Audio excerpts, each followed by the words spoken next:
Everybody to the Fast 10 ATV Forum at the Dayton Hamvention. It looks like Mother Nature cooperated and put all the rain last night and early this morning, and that I got here about about 8:30, and it was just quitting at that time. So that's kind of good. My name is Art Towsley. I'm WA8RMC. I'm the president of ATCO, which is Amateur Television Central Ohio, based in Columbus, Ohio. And also I've got a small company that I design and sell digital television transmitters and receivers. I'll describe my new receiver a little bit.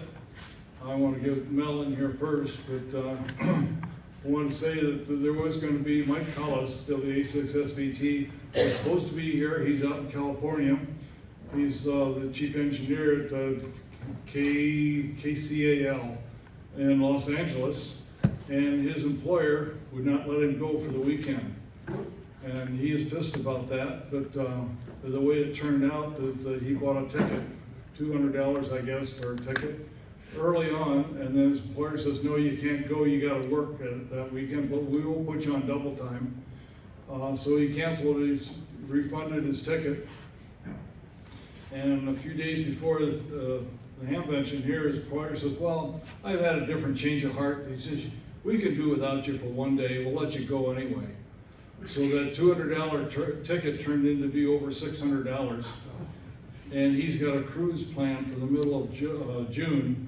So he says, Art, financially, it just doesn't work. So he had to beg off on Hamvention for this year. So he was going to talk a little bit about the ATV or the ATN network out in California and Los Angeles. But he had a replacement. Roland Hoffman was supposed to take his place. And that, as it turned out, Roland was here, and he was here on business, and he begged out also because a business deal that he was trying to close fell through. He got all pissed off and decided to go home. So here we are. As a result, you've got me. And I apologize for that. And that Mel Witten is going to talk about the introduction to amateur television a little bit, and then after Mel gets finished, I do want to talk a little bit. I don't want to make it a commercial type of thing, but I'm designing a small digital amateur television receiver. It's an all self-contained type of thing, and it's multi-channel, and it's a scanning type of thing. So it's got a lot of goodies on it. Its host is powered by a Raspberry Pi, but it's all self-contained in there. So I'll talk a little bit more about it after Mel gets finished. But at least for now, that Mel, where'd you go? Right here. Oh, here he is. So let Mel, I introduce Mel Witten, K0 PFX from St. Louis, and let him talk to you a little bit about the introduction to digital amateur television.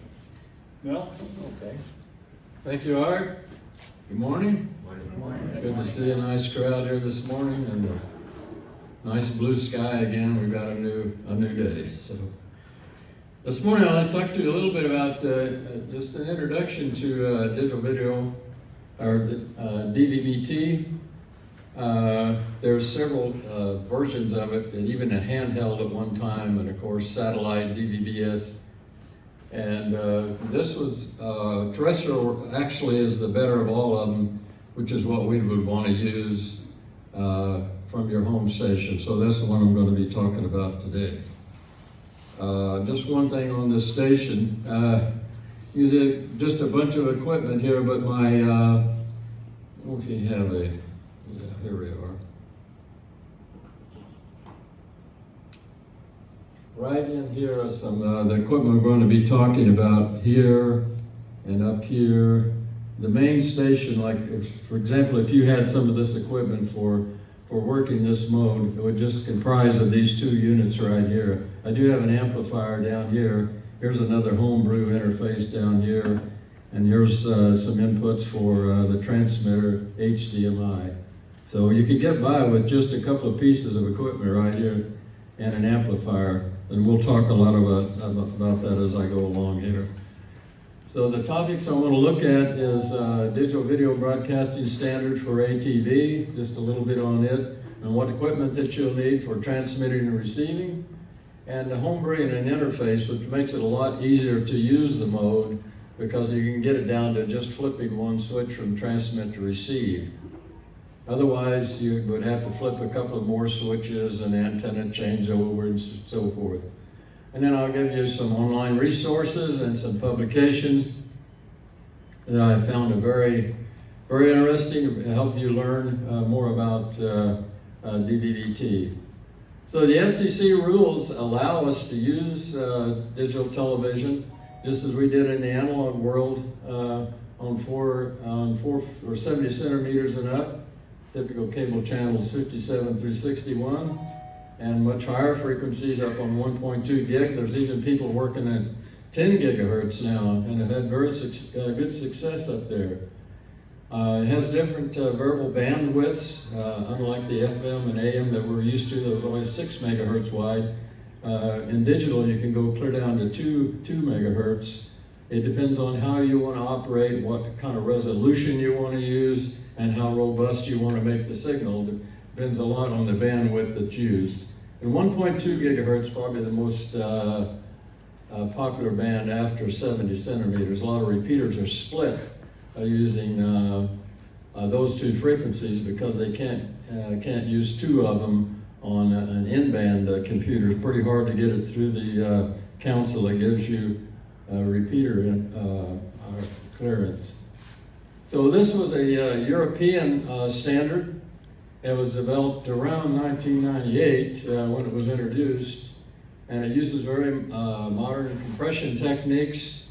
You know, a raw signal like they run around through in an ATV station, commercial stations, that runs up to like 270 megahertz, would take a channel that wide. So now we have modern compression techniques like MPEG and H.264 and real efficient modulation schemes. We can get this down to the 2 to 4 megahertz I was talking about. And let's see, it also gives, you know, again, a high definition video or clear down to 480 like you're used to on the analog channels. So there's some of the information on what H.264 is. There's actually a combination of 2 groups that came up with that, called it MPEG-4 or H.264. Quadrature phase shift keying is used, and also quadrature amplitude modulation if you need a higher resolution and also the moving pictures require a lot more bits as you're moving, especially anything like a river running or something like where all the pixels are changing. And sometimes you have to use a higher modulation to be able to do that. And DVB-T, where is it used? It's everything in blue here. You can see it's just about everywhere. On the US and Canada, a little bit down here in South America, uses the ATSC system. And now, as you know, all aware, we're all digital, and we've got this 3.0, and it's going to be the greatest thing. We're going to have UHD and all of this. Well, it hasn't, you know, it's been on the air for over a year now, and it's still, there's not enough people with tuners in their computers or in their PCs and also their televisions to be able to use it. So it hasn't gained much popularity. And of course, you can download movies from Flicks and other places and to use it, but not very little, if any, done over the air. There's been a lot of testing. That's been about it. So anyway, the U.S. is using a different system than what we're going to be talking about, but it's not as agile. It would be very expensive to use the ATS system that we have now. So we use it because of lower modulator and transmitter costs. It has adaptive parameters that can be changed for transmit. Again, like some 2 to 6 megahertz, more forward error correction. It takes into consideration echoes coming back and cancels those out so that they don't give us a problem. And there's readily available transmitter receiver equipment as Art mentioned, he's working on a receiver for it. So it just really fits in well for ham radio use, especially for the cost and the availability. So what's the advantage of a digital signal? So some say maybe there isn't, but I really feel there is when you look at an analog signal. It requires about P2 to get a picture like this. But by then, we've got a digital ATV picture that's fully locked in. Now, if you're doing some DX, some really weak signal work, you can still see a signal clear down here to P1. So there's still a use for FM and AM ATV, and it's still popular, like the repeater that we have here in Dayton. It can do both of these modes. Where our repeater in St. Louis, we wanted all high def, 1080p, 30 frames per second, full motion.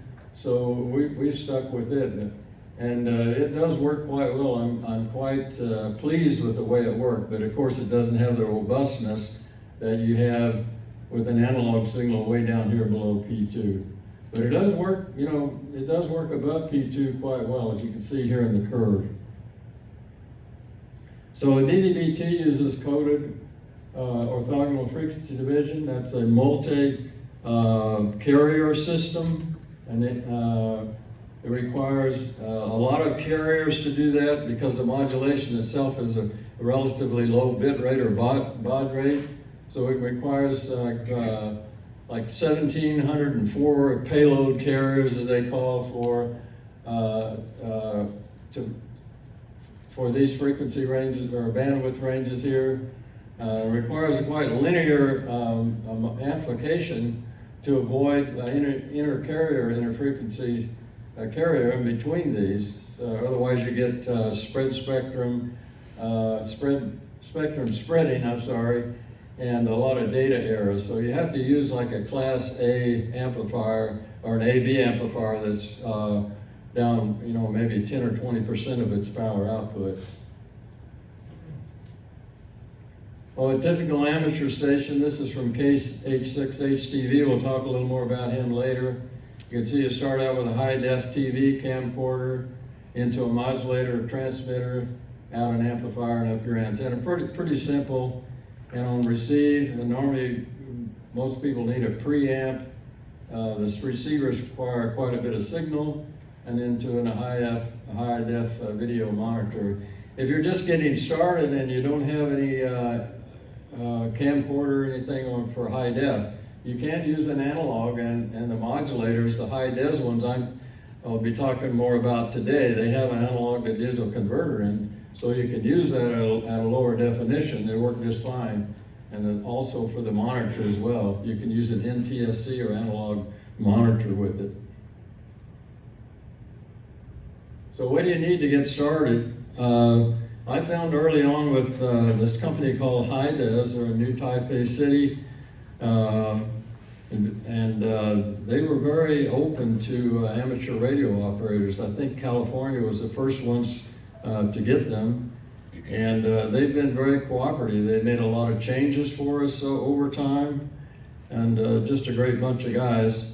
Need a linear amplifier, as I mentioned, of course a power supply, a 70-centimeter antenna, some kind of a camera or a PC or laptop, and you can use your video camera that's within your laptop. That works fine too.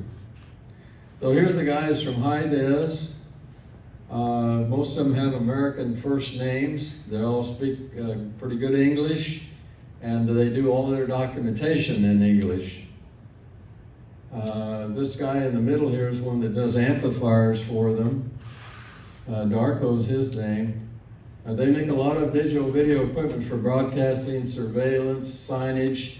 Their intent is to get rid of the cable, the RG6 cable, RG59 cable that would run, say, all around in this area right here. They can just set up a little receiver with the TV set and transmit, say, from here to all of these, one time. So the signage is a great big part of their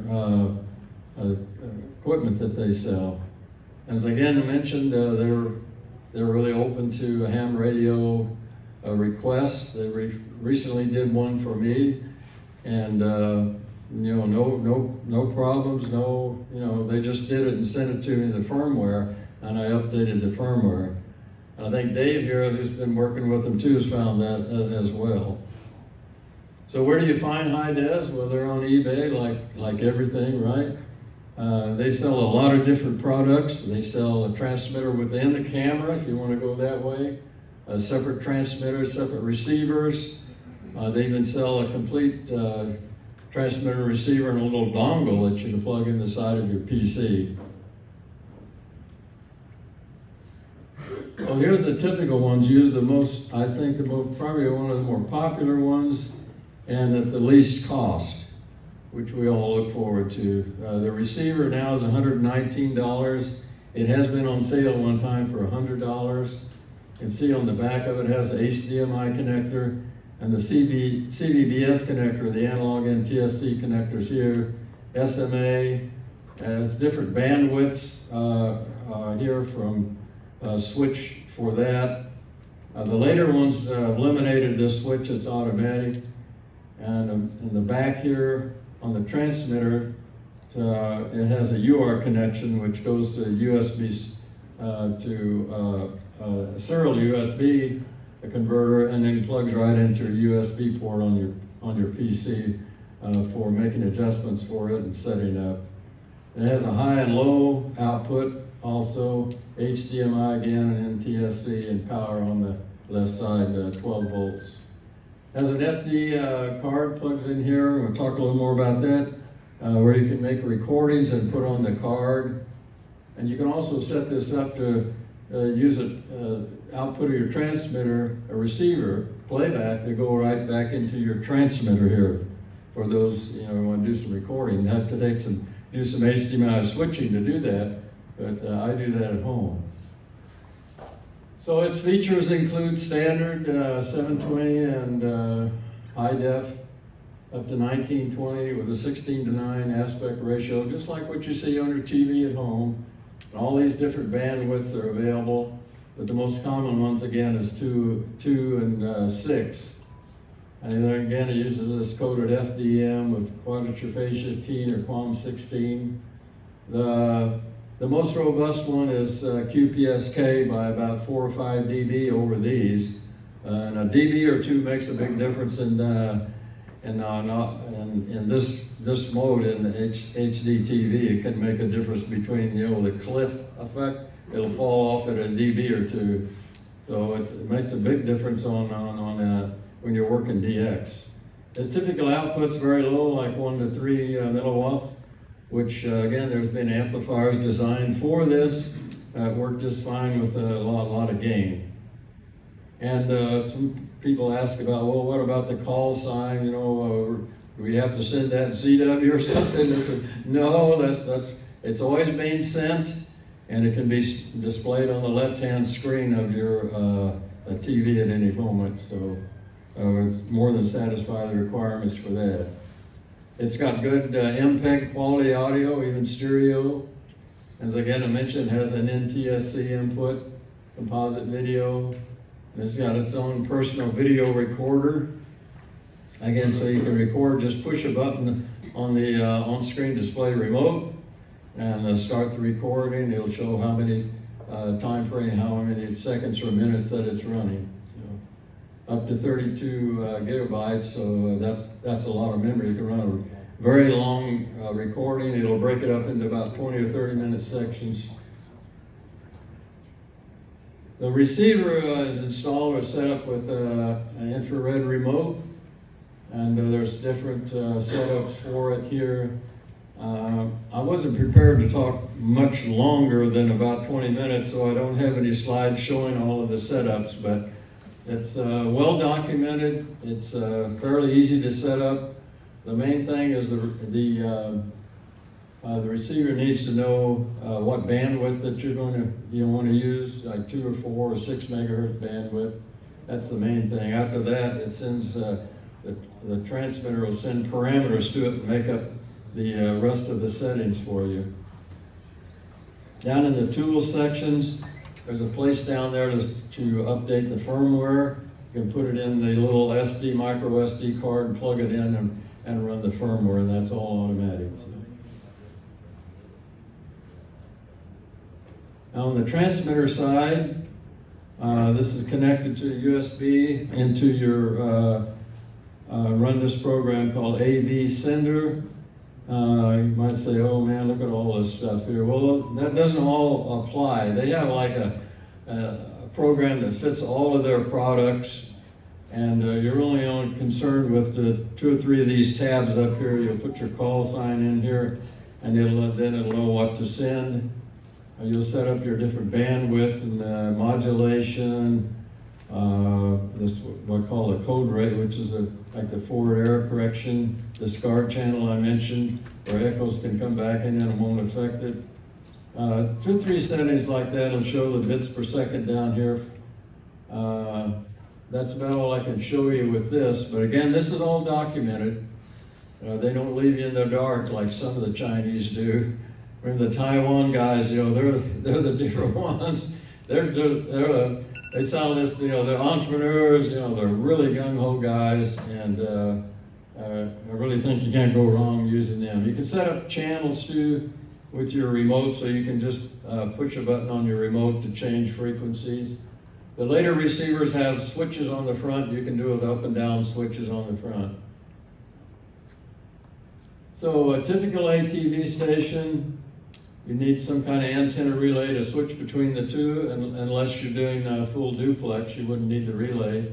You still need a receiver, a transmitter, an amplifier, and a fairly continuous duty, at least 10 amps are better for your RF amplifier. And of course, a PC laptop, it will work with Windows 11 as well. And some type of camera, for input for getting content into the transmitter. And typically a Yagi, but if you're close enough, you can use a 70 centimeter antenna. Dual band antennas work as well. But generally, if you can use a Yagi, you're probably better off, because again, you need a pretty good signal depending on the resolution that you want to run. So why would you need a hardware interface? You notice there's no on and off switch for it, so you'd have to plug it in out of the wall. That's not too convenient. You're normally going to need an amplifier. However, there are some transmitters that have a 1 watt amplifier within them. If you're close enough to the repeater, you wouldn't even need an amplifier, but most people do. So you need some kind of enclosure for that. I have a little sequencer in there. I'll show you a picture of it later that delays the antenna switching. As soon as you switch the power off, you don't want it to hot switch, so that eliminates that problem. And you're generally going to need a preamp, and so you need some way to turn that off and on. Or some people just leave it on all the time, but normally you shut it off when you go to receive, or transmit, I mean. And I was in the camp of, you only need an amp meter. You need something to monitor that current on that amplifier. You always want to think of protecting that amplifier. If you get a short or open, you see that amp meter fly over, you can immediately shut it off. So a week or so ago, we had a new guy he came on the air and everything was working fine. Came around Wednesday night and we had our a net that evening, and he said, I'm going to run the video for you tonight. I said, oh, great. So, okay, go ahead. So we're waiting, black screen, nothing, no carriers on. Well, what's going on? We're calling on his talkback frequency. We use 2 meters talkback, 144.34. We said, what's going on over there? He said, well, I don't know. He says, I've got it on, and the red light on the transmitter's working, and the amplifier looks okay. And I said, what about your SWR? Oh, well, I don't know. That's all way over into infinity. And I think, oh, God. But it turns out he didn't have his coax plugged in. So that makes a little difference. But the amplifier survived. It was on for several minutes. So it probably just shut down. But anyway, those things can happen. So I talked to you last year. I had this little bud box I passed around, showing an interface with an external amplifier. Again from Jim. There's one over in the ATV booth as well. You can see it over there. Nice amplifier, different power ranges. It can be used on sideband as well. Nice amplifier, a little pricey maybe. What is it, $450 or something like that? Yeah. A little pricey, but nice amplifier. So that worked with that. It would work with another Darko amplifier from Austria that makes them specifically for high-des as well. But I like the convenience of having it all in one box. So I'm going to talk about that one. And this one's also over at the booth right here. You can see everything's in one box. Got the heat sink up here. It's really an oversized heat sink with a real slow moving fan, so you can barely hear it running. And again, I got the operation down to off, transmit, or turn the preamp on if needed. You can turn the receiver off and on here. Normally just leave the receiver on. Sometimes they require a restart, so it's nice and convenient to be able to turn it off with a switch right here, rather than having to unplug a wall wart or something. And of course, this eliminates the wall warts because I also do provide power for all of those. So this looks a little bit busy, but go over it right quick. Here's the power supply here. Here's the transmit, receive off and on switch. I got some things isolated right here, so I use a 3 or 4 pole switch. It has connectors on the back for connecting power to the transmitter and receiver here. And there's the main amplifier. Here's the antenna relay. And I'll pass this receiver around and this antenna relay. This is a very important part. And they're available. There's some right out here, I'm sure, in the flea market. These are like military relays, 28 volts, but they work quite well. And they're really expensive new, but used $15 to $20 to $30 for them.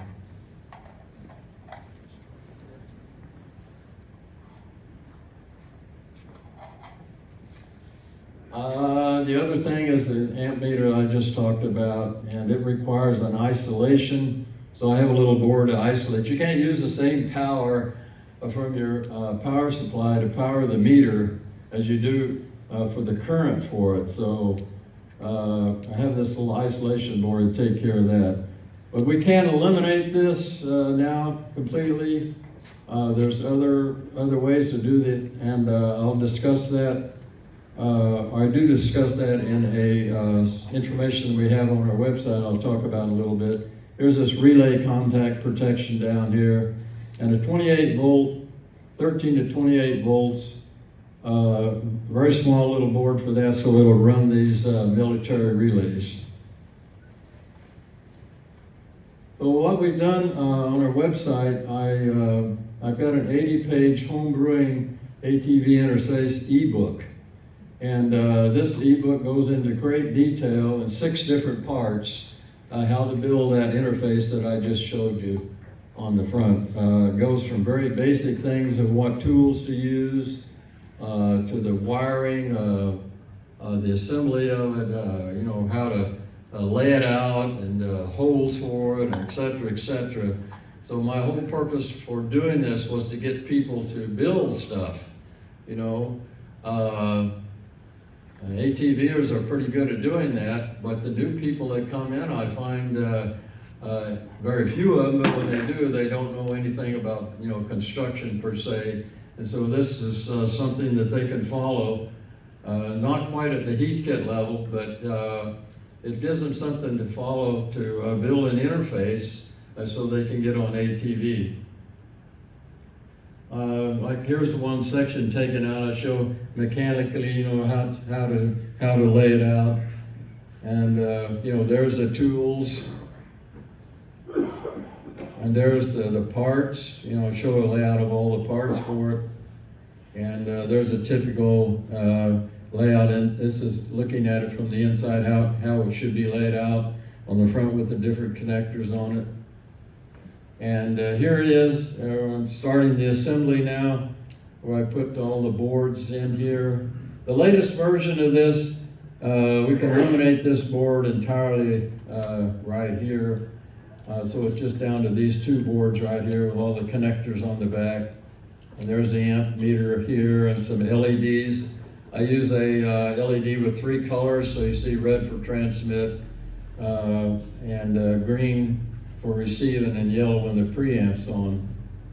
And over here, this switch here is used to turn the receiver off and on. And here it is with the wiring just about completed here. I use some lacing to hold everything down so it makes a nice, neat package. So that, that's basically that. Right here, I'm actually using a smaller box than the bud box that I made. I tried to box from China, and the thing was really small gauge metal, but it did work. And here's the amplifier I was talking about that Darko makes here, and this is all connectorized. The fan, the power, everything here. Of course, the coaxial cables. You can get all these cables purchased off of eBay already made up, so you don't have to worry about making cables for it. And it is possible with another lid and that you could have a 1.2 gigahertz amplifier, and if you wanted to switch it, say you start on 70 centimeters and say, oh well, I'm going to work the repeater and I need 1.2, you would just swap it out with another amplifier that's exactly the same size as this amplifier here.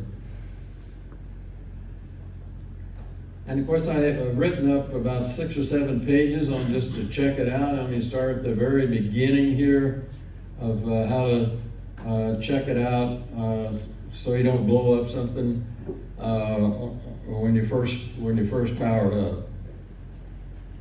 So here it is in operation here, showing around about 10 watts, and there's the transmitter receiver. Now this transmitter receiver here, I mentioned that there's other models. Let's see if I can do this. Yeah, here. This is the later models with switches on front. Channel selection here and here. And it's also got a little fan in it here. This is a 320E. I think they're about $379 or something like that. Quite a bit more money here for these. But they do offer supposedly a little. They're a better transmitter. I hadn't noticed that much difference between them. And also for the receiver, where it has a channel selection, and in the back there's no switches in the back you have to worry about. So I guess the advantage of the 320 is, the receiver, it goes up to 1.2, where the 110 only goes to like 950. So if you were on 1.2, you would have to go to this receiver right here.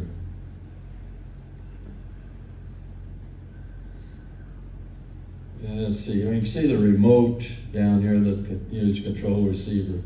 One caution, if you use them in this fashion, unfortunately there's the one IR control that's shared by both. And it can cause some problems. It can put this transmitter back into the default mode as far as the receiver back into lower resolutions, kind of mess you up. You wonder why they did that. Well, when they operate them, most people have used them other than hands. These would always be separated, but you could just kind of put your hand over and cover it if you're concerned about that. Now you can turn the output power off and on these also with the OSD remote as well, if you would need to do that for some reason. I wanted to be able to use that line for a push-to-talk line, but it was just about impossible to get to on the PC board. So I'll show you some of you may have seen these videos before. Let me see if I can figure out how to do this without a mouse. Here we go, I think.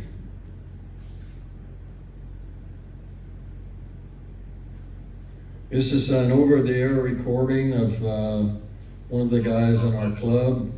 Different FM stations on that same tower, that's what they call it. Audio's coming out of the Yeah. projector. About 1,100 foot tall. Most of the, About as high as it's going to go, I'm sorry. I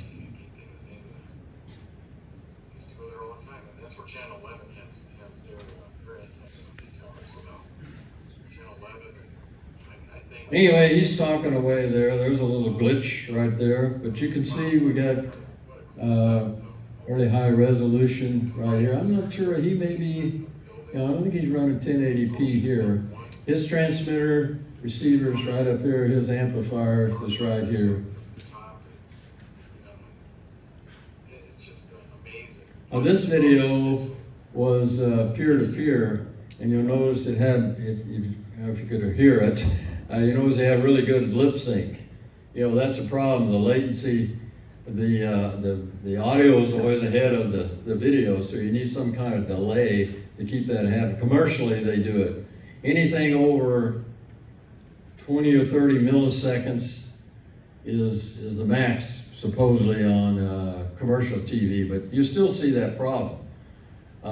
When it gets up to about 100 milliseconds, then you start kind of bothering, especially if it gets more than that. You know, there is a way to get around a little bit of that from the transmitter parameters.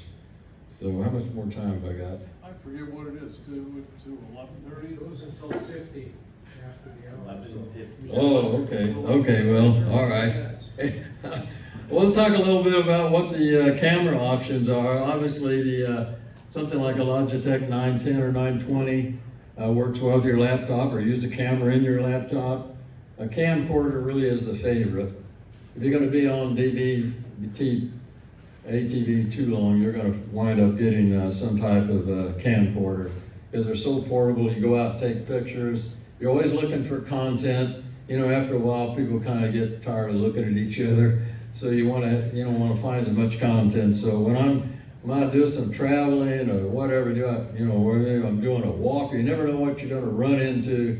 Well, you can pick your camera. Of course, the cell phone, what the one man said, the best camera you have is the one you have with you. And these days, everybody has a cell phone, it seems like. So the cell phone is Google Pictures. You can take a video, it'll save it there and come back and play it on your PC. So that's a very convenient way to get content for ATV. And you'll find you'll want to be able to have different ways you can switch in a video into your transmitter. So you get a HDMI switch or something like this, and then you can have different content, maybe your PC and a couple of different cameras, or use, at home I've got a DVR. I've got 8 cameras around the house. And so I can, switch between them. And I've got some up on the tower, looks out over a field, things to see. I've got horses back there, so they, it's a nice content creator if you have a DVR, and they work just fine. You say, well, now wait a minute here. There's no HDMI connectors here. Well, I don't have it in these slides, but they make a little box that does this content of the transmission parameters for this into a box and then converts it to HDMI. So I wound up using a lot of those security cameras. You can use that little box, and that way you can have a real cheap $30 or $40 security cameras, and the box is about $40 itself. And then take the output of that box and run it right into your transmitter or your HDMI switch. Of course, a media player here, you can make recordings on it, plug it in, and run some type of a video that you may want to run, set up and run. So I've got a little content here for, get this to go. Yeah, adding video content to your station. This is mostly, of course you can use your PC, right off the desktop. Here I've got an old analog camera that I've got pointed at my weather pictures. And here's one looking up at my tower here. I can always see where my antenna's rotated. Here's another one looking at a field behind the house. And of course you can take stuff, as long as it's not copyrighted off of internet as well. And we can send anything off the NASA channel, not anything anymore, there's so much stuff on there, but we can do that as well. And we have, like on a repeater, we have a PC and we can connect it and then go to the NASA channel and show that. Just something else with more content. Now if you're saying, oh my God, I can't go through all of this, making this box he's talking about, you never get on the air. Well, there is a way to get on, and I have shown this before. I call it, the 20 minutes to DVB-T. You take one of these little UT100s here that has a transmitter receiver. You run it over here to your USB port, and you run it on. This is just a really cheap laptop, and you'd use this to transmit and receive off of, transmit and receive off of here. There's a little switch, antenna switch, manual control. Here's the 10-watt amplifier, and here's the power supply for it. So you have a whole station right here. The drawback to that is, of course, you got to run software on your PC. And it is possible to run both the transmitter and the receiver in full duplex mode with this little dongle right here. They work quite well. A little pricey, $250, something like that. But if this is something of interest to you, of course you can still run cameras. You run the camera off here. Or if you have a regular PC, you can have a card, plug-in card, and you can run other content into HDMI connectors on your PC. So some people, they don't care for this because they've had trouble with the software. Well, I have to admit, a lot of the software is rather old. It's been around a long time. It's been used commercially a lot, but enough fiddling around and getting the parameters set, I found it works quite well. So, if you just want to get started in this and see how things, work, that's one way to do it.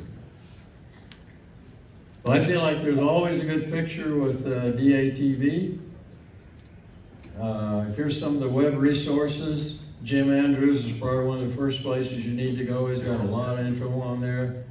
The high-des transmitted receiver, the amateur television network.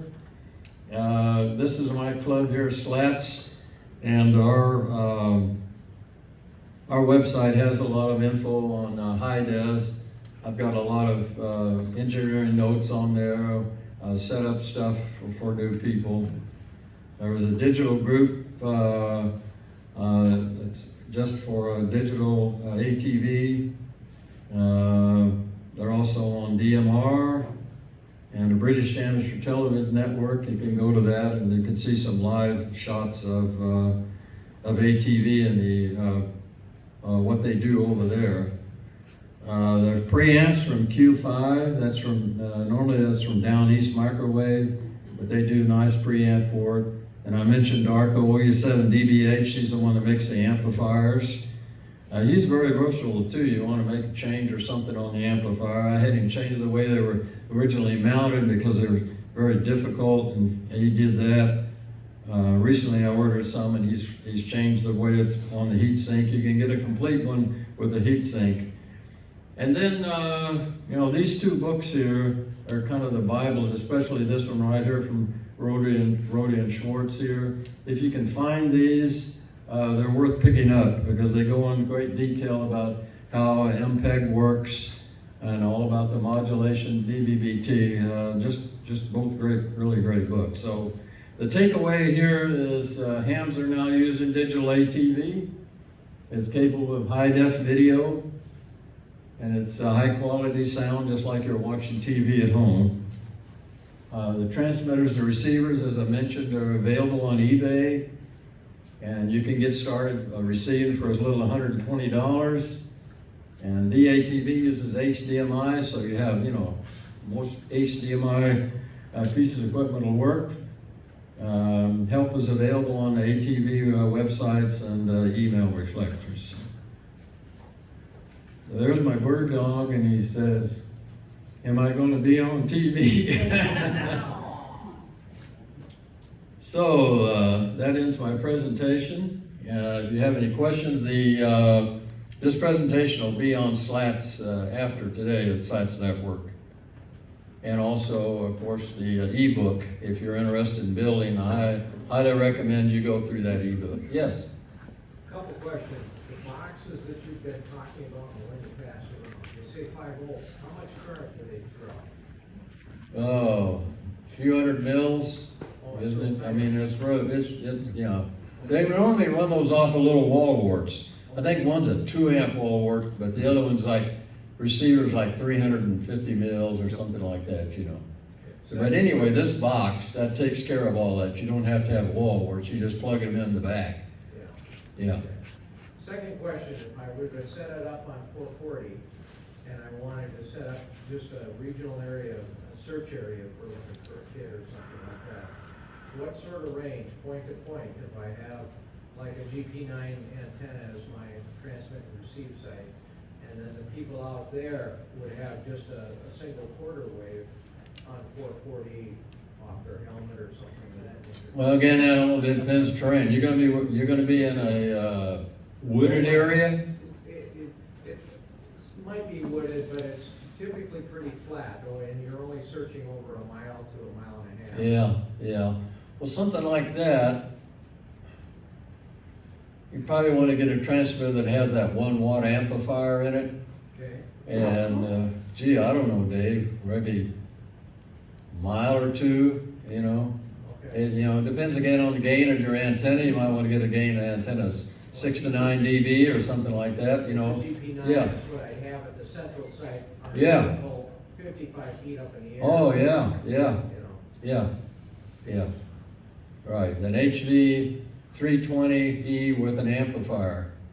Yeah, 1 watt amplifier. How does it work with cameras that do more than just regular video, but actually have night vision and that sort of? Oh, yeah.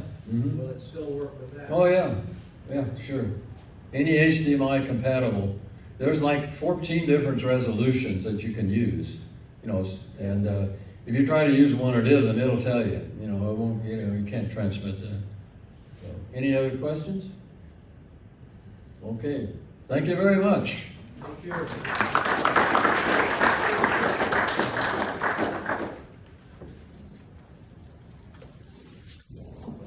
That's that one. Oh, I do have a handout here. I've handed these out before, but this will give you in one page everything I told you right here. How DVB-T works.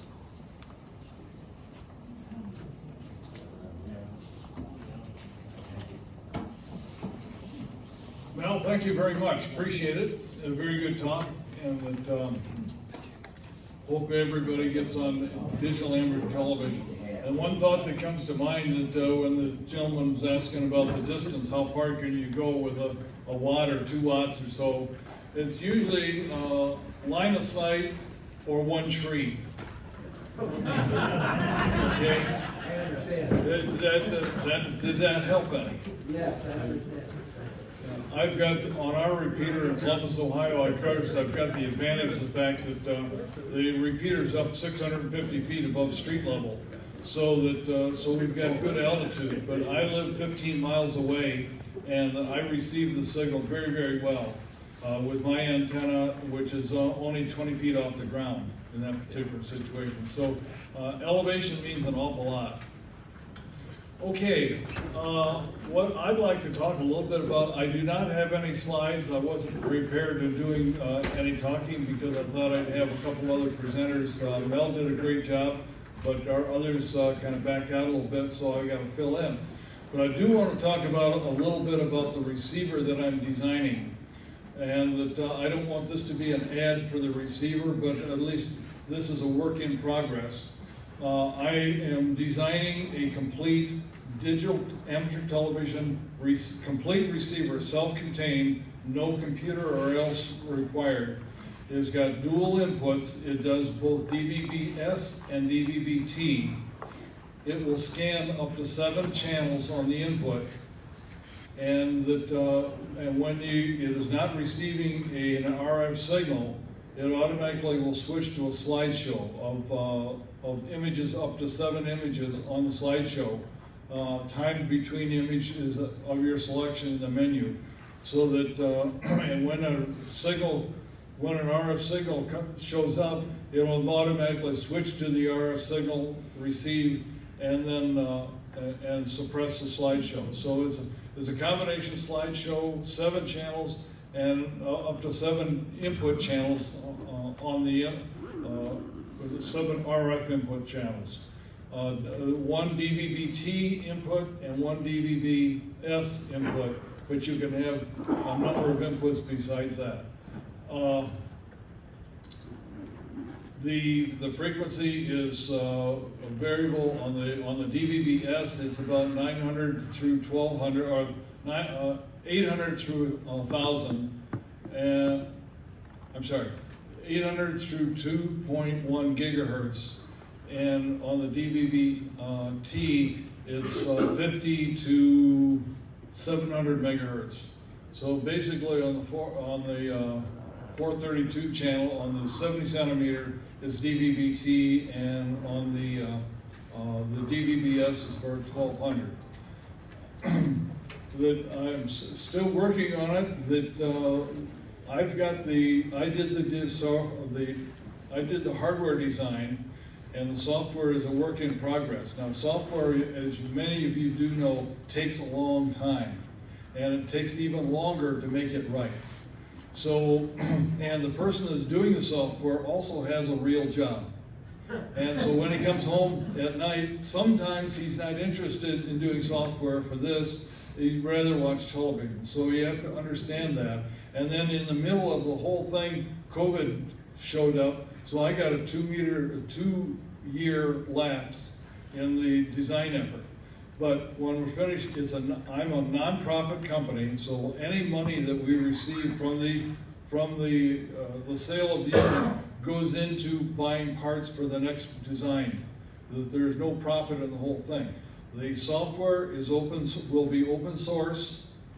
The product is driven by a Raspberry Pi Model 4 engine inside, so that with the open source software, anybody that is fluent in Raspberry Pi software will be able to make modifications to their choice. So that's kind of a powerful feature in that regard.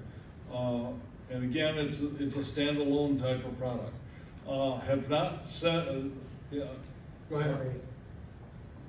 Since Raspberry Pis are very difficult, the Libre, the 905, and putting Ubuntu on it, would you have people that could call and just say, okay, what else do I have to put in here in order for configure to run, in order for make to run, and things like that, and make your code work on that environment? Well, we're doing the software with Raspberry Pi, but it will be complete. As you don't have to add any software to it.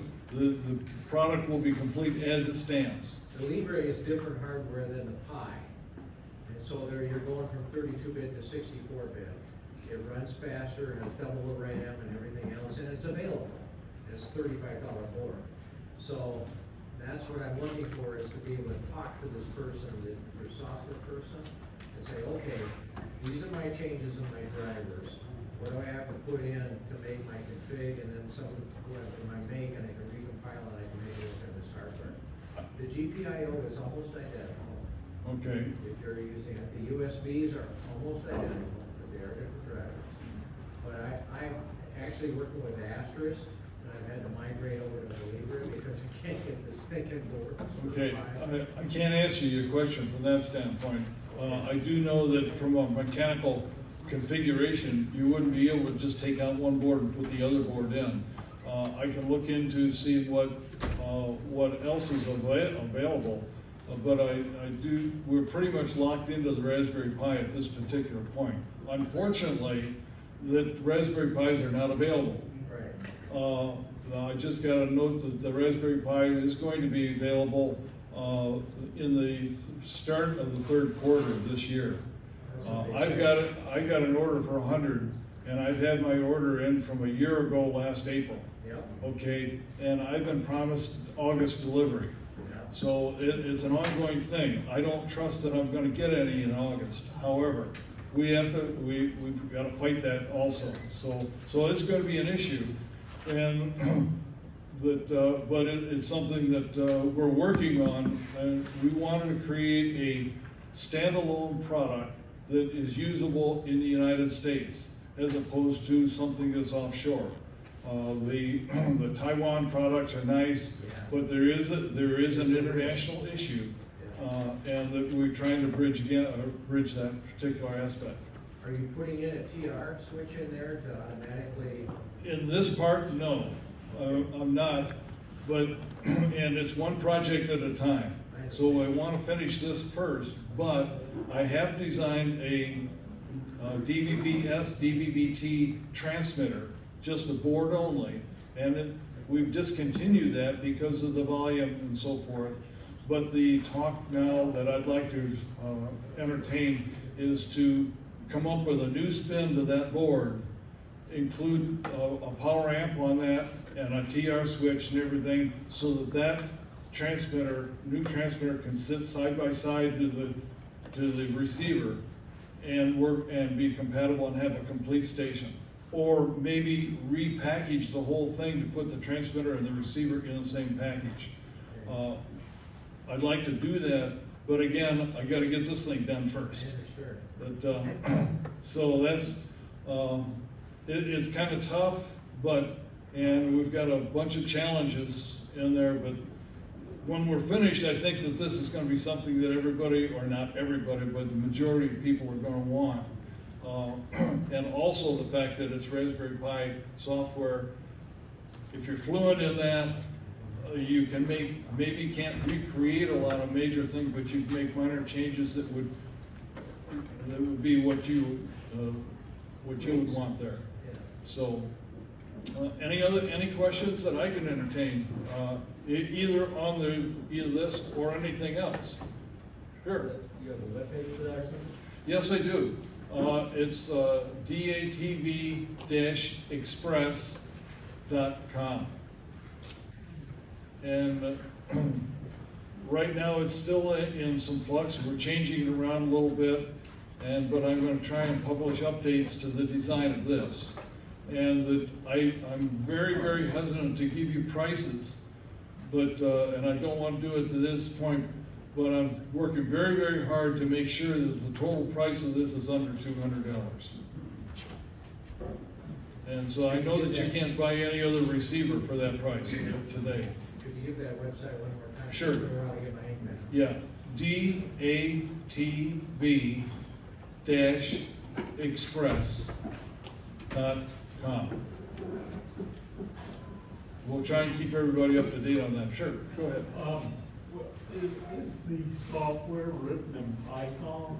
Yes, Python and Java.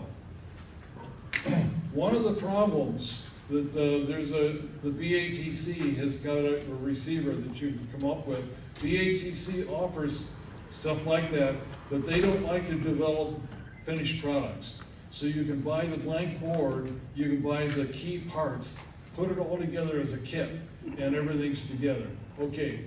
And the one product they've got for the receiver is designed, but it's been put together by a number of different people, all having their own language. And you can imagine all the software that's together, it's somewhat of a mess. And that's why we took their software, which is open source, and they gave us the source code for that. And instead of trying to adapt that software, the software guy that's working for me with it says, look, it's easier for me to start over. Because there's so many people that have been their fingers in it. There's some of it is in C++, some of it is Java, some of it is Python, and some of it is somewhat different. Plus they designed the software to use exclusively with an infrared remote that made it almost impossible to try and cleanly modify it. So what we're doing is with this software is he's structuring it in such a way that it makes it easy to follow, and he's documenting it completely to make it the easiest we possibly can to duplicate. Sure. I've got a question mainly about ATV in general, the status of ATV nowadays. Okay. My friend Gerald and I got in it back when Dave got in it back in the, I guess, what was that, the early 80s, Dave? Yes. And we were trying to attempt to keep everything horizontally polarized because all the big stations, the 432 sideband stations, were horizontally polarized at the time, and that, you know, gave us a ready amount of high gain antenna situations. But with repeaters and everything, we even tried to keep the repeaters horizontal because Gerald developed this rib cage slot antenna. Right. Both of us are broadcasters, so we were very familiar with slot antennas. What is the situation nowadays with ATV and with repeaters? Is it mostly vertical now or horizontal or what? Sure. For the most part, on 70 centimeters, when it started out, everything was horizontally polarized because the broadcast was horizontally polarized. Now, broadcast is basically circularly polarized nowadays so that you've got horizontal and vertical components in it. But it was started out originally that it was easier for broadcast to make a horizontally polarized omnidirectional antenna. And so that was part of the equation.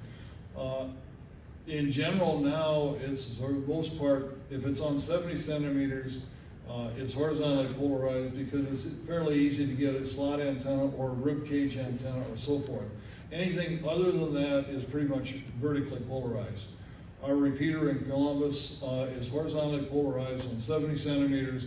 It's vertically polarized on 1.2 and 2.4 and 10, take it back, 10 gigahertz is horizontally polarized again because we got a slot antenna on it.